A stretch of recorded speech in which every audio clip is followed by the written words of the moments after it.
Boa noite a todos. Dando sequência no tópico de sistemas silviculturais, vamos falar dos objetivos desses sistemas. Então, a literatura cita alguns objetivos de sistemas agroflorestais, por exemplo, otimizar a produção por unidade diária, respeitando sempre o princípio de rendimento contínuo, principalmente através da conservação dos recursos renováveis. Então, produzir com respeito. Então, conservando o meio ambiente. Outro conceito, maximizar o uso da energia radiante devido aos multistratos. A gente aproveita o máximo luz e nutriente e água. Minimiza a perda de nutriente pelas plantas do sistema. Otimiza a eficiência do uso da água e minimiza o escoamento superficial e perda por erosão. O solo vai estar sempre coberto, então, ou grande parte do tempo, né? A não ser nas rotações das lavouras, mas vai ter alguma coisa cobrindo esse solo. Quando, por exemplo, rotacionar as lavouras, vai ter, por exemplo, o sistema, as árvores no sistema. Outros objetivos incluem aumento da durabilidade ecológica e econômica do sistema, em vistas de arquitetura biológica, incluindo plantas de ciclo curto, longo e animais. Então, ecologicamente, você tem diversas estruturas, né? A garantia da aceitabilidade social por meio de uma sequência de atividades diárias e estacionais de fácil compreensão moldada sobre a tradição local, ou seja, você consegue colocar fácil para pequeno, para os grandes é mais complexo. Outro, procura pelo uso completo de todos os recursos inorgânicos em todos os nichos disponíveis para plantas e animais úteis, mesmo tempo que se procura maximizar a reciclagem desses recursos, ou seja, os recursos são aproveitados e o que não é aproveitado volta para o sistema.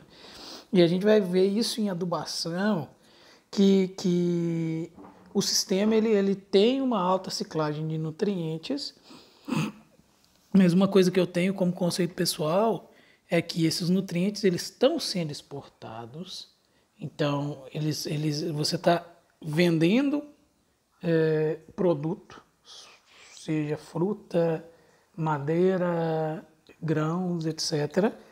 Você está vendendo produtos, esses produtos têm nutrientes, esses nutrientes estão sendo exportados.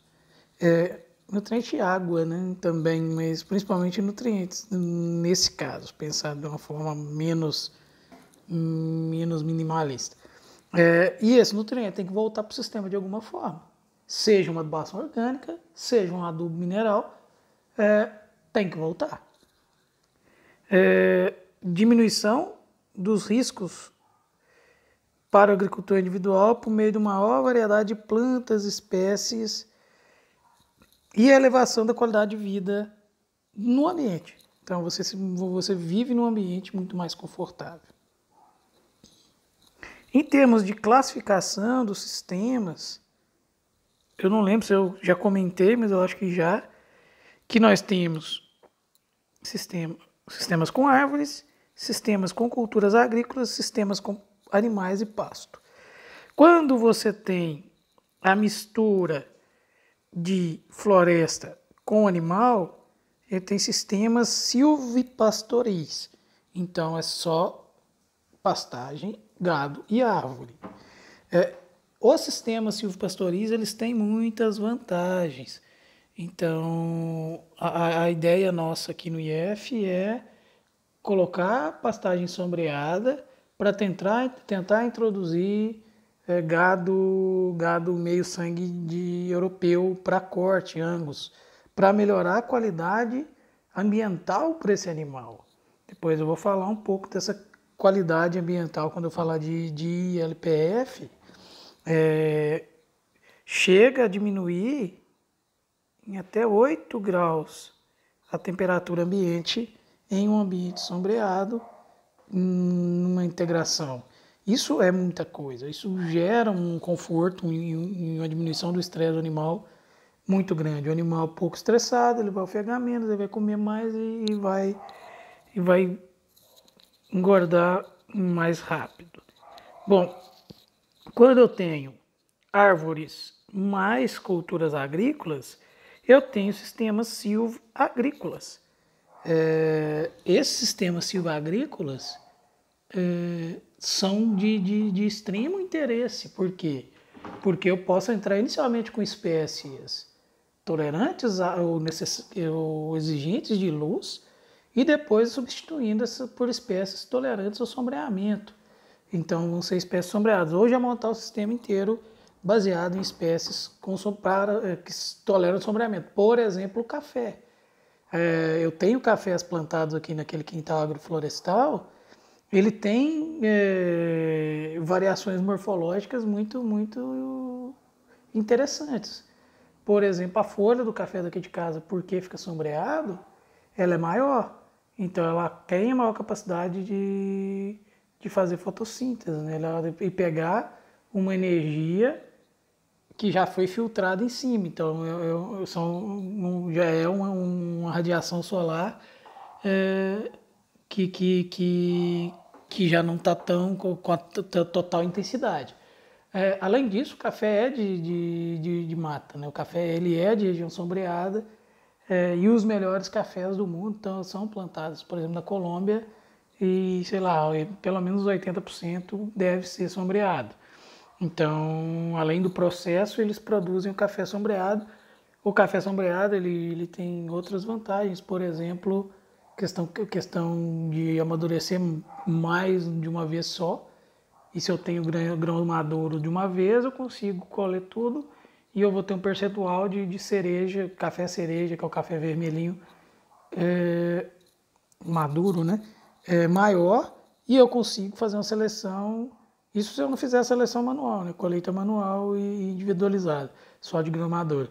E passando pelo processo de lavagem, né? O café via úmida, eu tenho um café de excelente qualidade. Então, eu consigo preços muito maiores. E hoje tem uma onda muito grande em relação ao café sombreado. Café gourmet, né? Café especial. O Brasil, eu fui em Minas esses dias para trás, dei uma corridinha lá. E o pessoal, os fazendeiros da minha região, produtores de café, eles estão investindo pesado em fazer café de qualidade.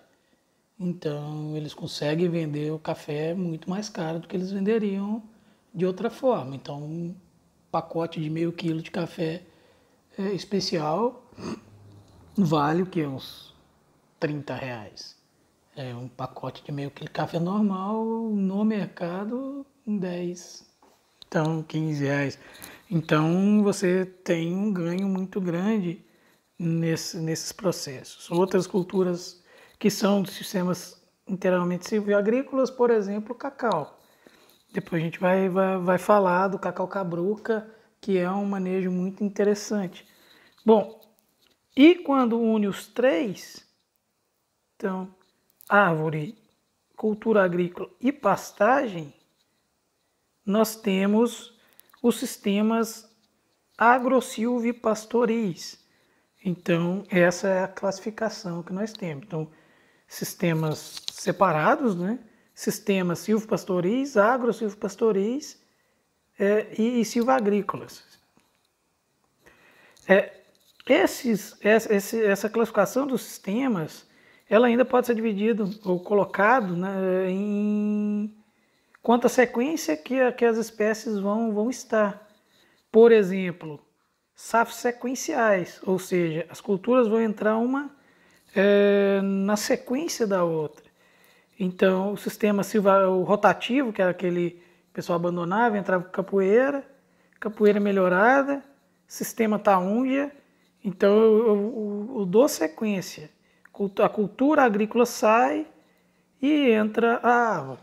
Outro safra sequencial e LPF. O LPF eu vou a cultura agrícola, ela, no segundo ano ela sai e entra o gado.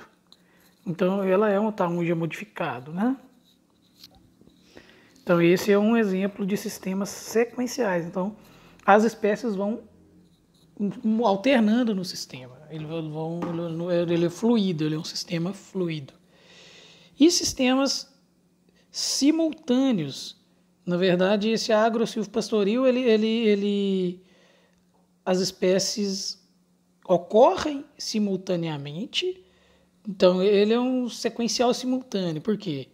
Porque ele é sequencial, porque o arroz, a cultura agrícola, o arroz dá lugar à soja, que dá lugar à braquiária com gado. Então, isso é sequencial. Porém, as culturas vão estar ao mesmo tempo. No taunja, no sistema taunja, a cultura agrícola ela abandona o sistema e fica só árvore. Por isso, é sequencial.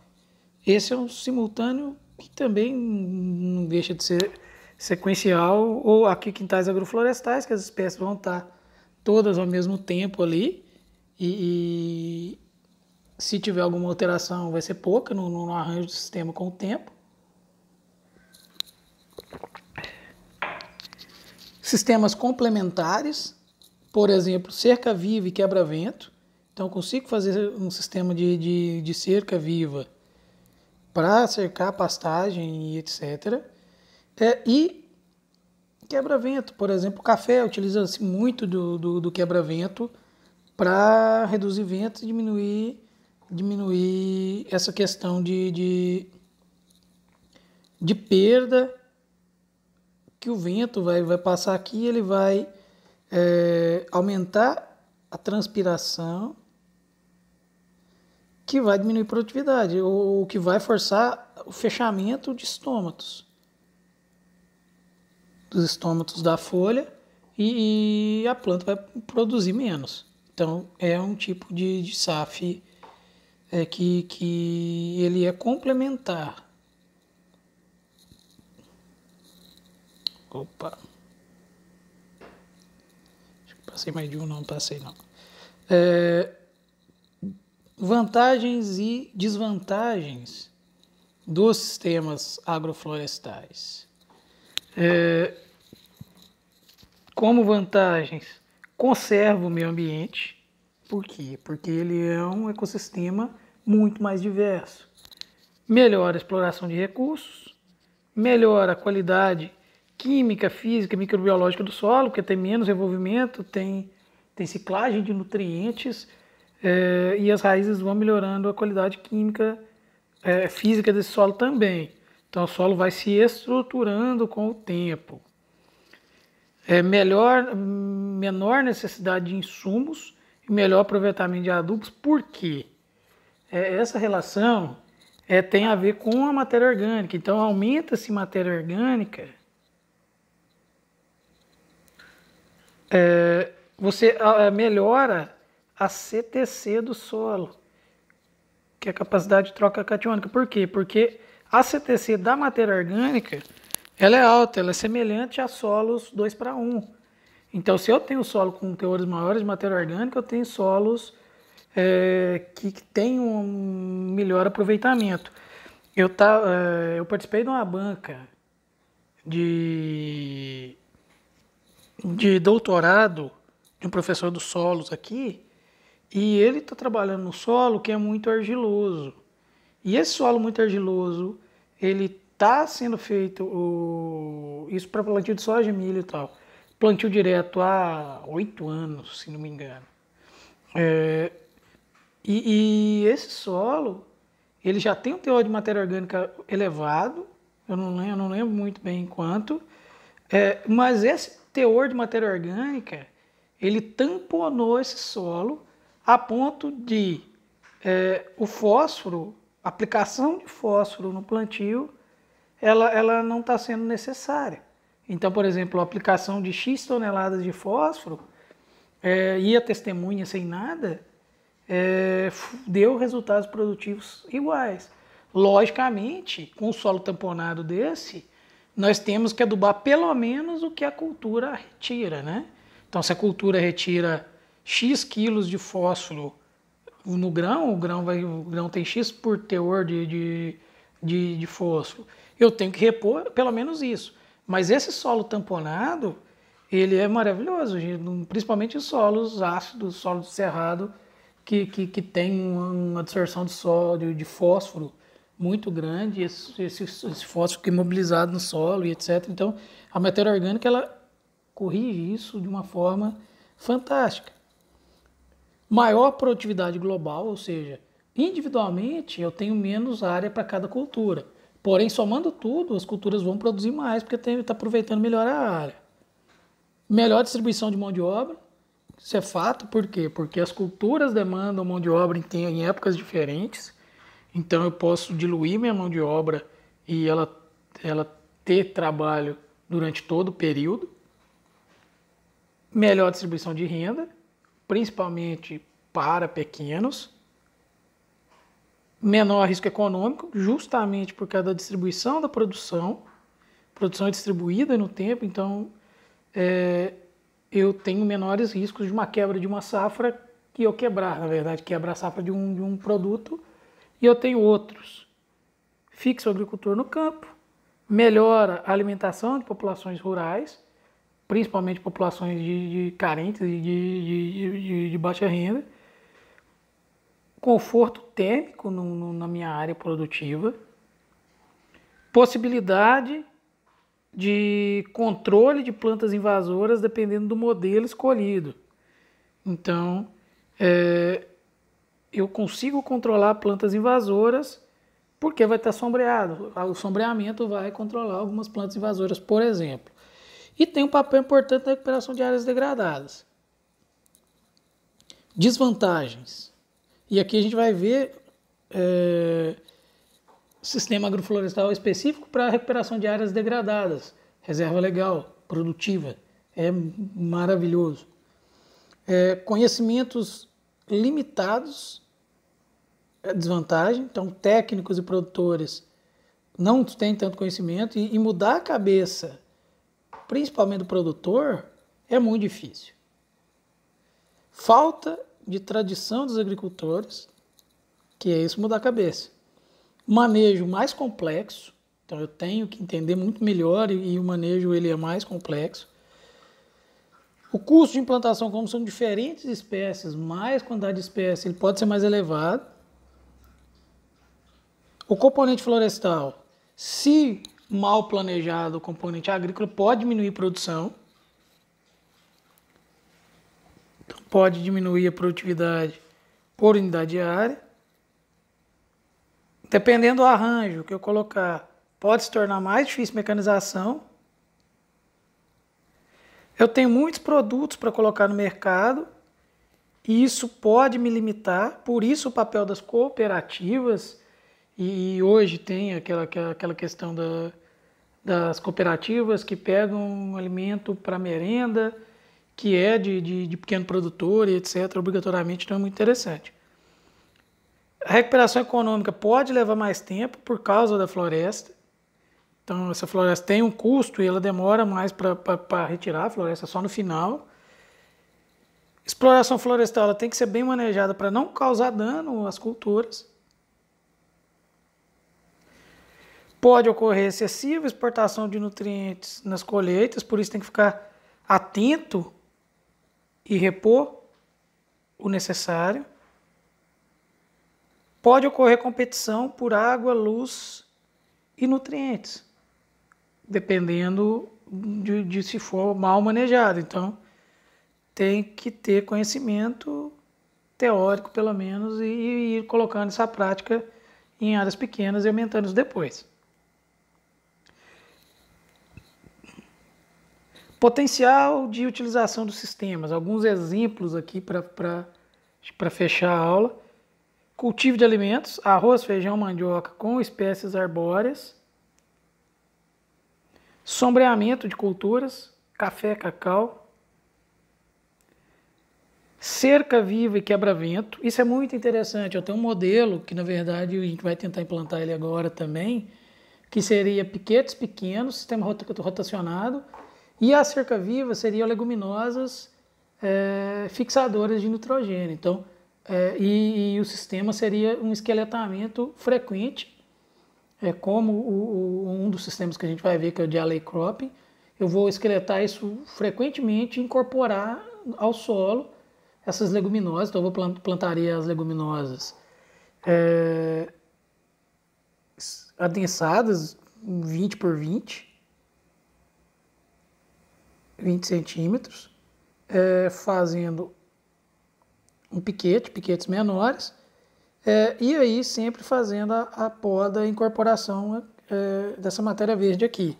Isso suplementaria a pastagem, pelo menos em nitrogênio. Então essa pastagem ela teria uma adubação verde incorporada de tempos em tempos. Pastagens arborizadas para conforto de animal, seja pastagem arborizada com IRPF ou árvores dispersas na pastagem e tudo mais. Recuperação de pastagens degradadas. Pasto degradado, você entra com o sistema ILPF para a recuperação dessas pastagens. E, além disso, uma infinidade de combinações de cultivos e arranjos podem ser testados para o sistema. Muita coisa tem que ser desenvolvida, muita coisa já é feita, às vezes pouco divulgado, e muita coisa tem que ser desenvolvida a respeito. Que exemplos? Plátano e videira. No sul, o pessoal utiliza plátano, que é um carvalho, na margem das videiras para segurar o arame e para fazer um quebra-vento. Então ele vai servir de quebra-vento no frio para proteger da geada, por exemplo.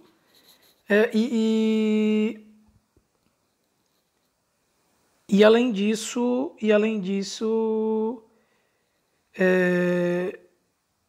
faz suporte, né? Suporte pro parreiral. Apicultura dentro de floresta. Isso é muito interessante. Mel que a gente compra, muita coisa de eucalipto. As empresas florestais grandes, elas fazem parceria e deixam produtores de mel colocarem caixas de abelha nos seus plantios para a produção. É até uma forma de trabalho social, né? Eles ocupam grandes áreas, eles conseguem colocar o produtor para ter alguma renda com base nisso. No sul, pinos, erva mate, feijão. Então, pinos plantados, erva mate que necessita de sombra e feijão nas entrelinhas enquanto possível. Seringueira e pastagem. Eu não vejo com tantos bons olhos seringueira e pastagem porque o gado ele pode causar dano à colheita do látex. Então vai estar aqui a bacia coletando e o gado pode causar dano. Mas nada impede que nos anos iniciais, antes da produção, se não me engano 7 anos, nada impede de entrar com gado, porque a seringueira ela tem um espaçamento maior. Quintais agroflorestais, aqui em tribos e aldeias indígenas, sistemas agroflorestais em fazendas. E é isso, pessoal. Então, essa é a introdução dos sistemas. Se bobear essa semana ainda, eu entro com outra aula para já ir adiantando. E boa noite a todos. Até a próxima.